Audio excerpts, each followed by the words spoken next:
Hello, hello, hello, hello. Good morning, good afternoon, good evening.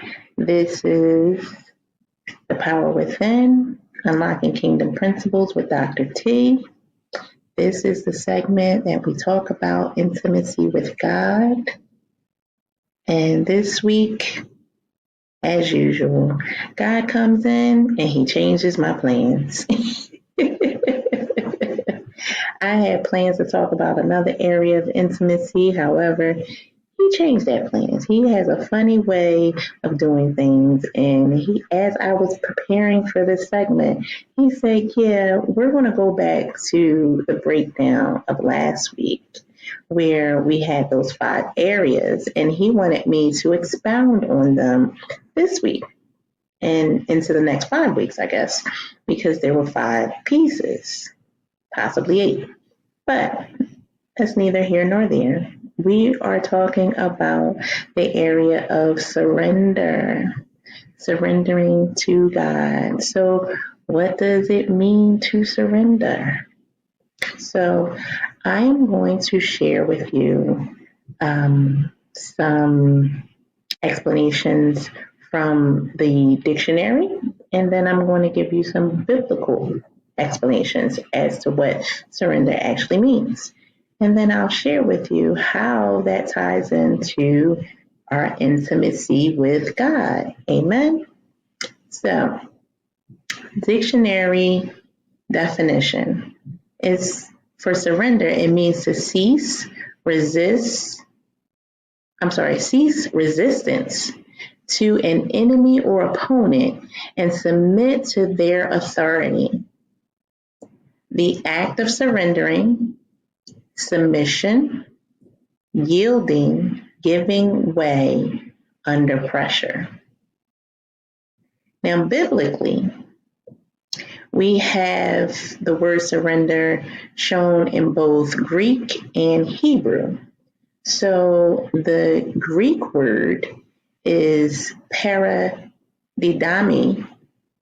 It means to give over to or to deliver up, often used in situations of betrayal or handing someone over to another's power.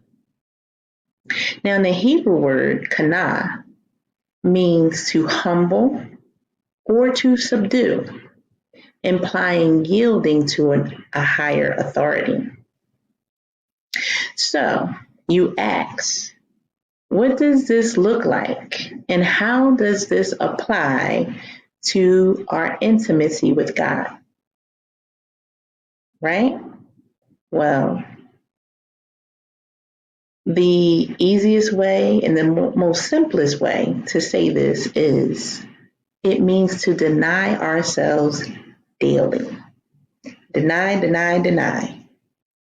Not the way that we've normally heard that, but basically to deny ourselves, it's not to look back to what was originally refused or refusing to recognize the original source involved.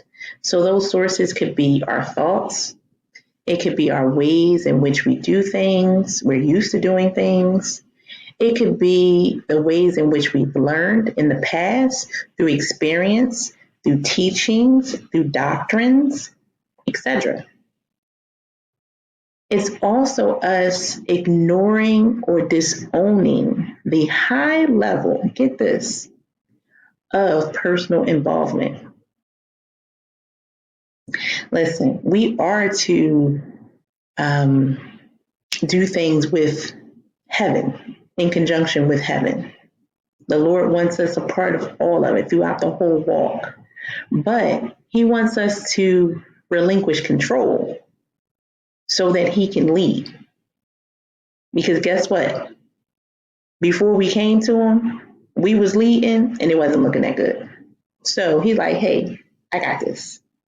I'll add you in on it. I'll let you know play by play, as long as I feel as though that you can understand or you can take hearing what I'm going to say with this play by play, because sometimes he don't tell us because he already know that we're not going to respond the way that we may want to respond, but it may make us hesitant. And sometimes he already knows, so he won't tell us every detail. However, trust him. That's all we gotta do. We gotta trust him. But when it comes down to the surrendering, is what I really want to focus on. It allows God, it allows us to open our hearts to Him, to allow Him in. It allows Him to become Lord over our lives through our surrendering, through our surrenderance to Him. And it enables us to develop a deeper, more personal relationship that leads to a more fulfilling relationship and life with Him. Like, that's what this surrendering is. It's basically getting out of our own way.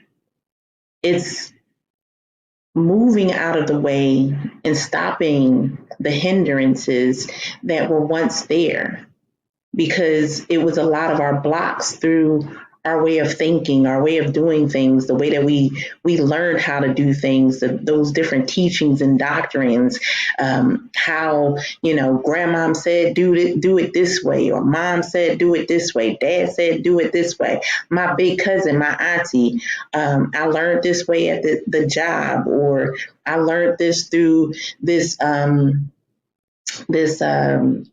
place that I was a part of, like this church that I was a part of. If it's not what God is saying, allow God to challenge your way of thinking. If it's not working for you, hear me clearly. If it's not working for you, allow His word to challenge the way you've done it, thought about it, experienced it, etc. Okay? It's about surrendering ourselves, yielding ourselves over to that higher power. We can trust Him. He will not do anything to hurt us.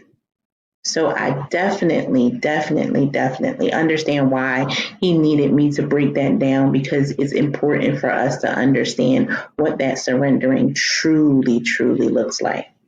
So the charge that I give you guys this week regarding this area, intimacy with God through surrenderance, I ask that you take this time to think about what areas in your mind, will, and emotions that you have not surrendered to God. Think about it and see where those areas are and give them over to Him. Allow yourself to surrender to Him completely. Amen. All right, you guys, this was fun. I will see you guys next week when we talk about the intimacy with God. And I don't know which one He's going to have me do next, but I'll see you next time. Amen. God bless.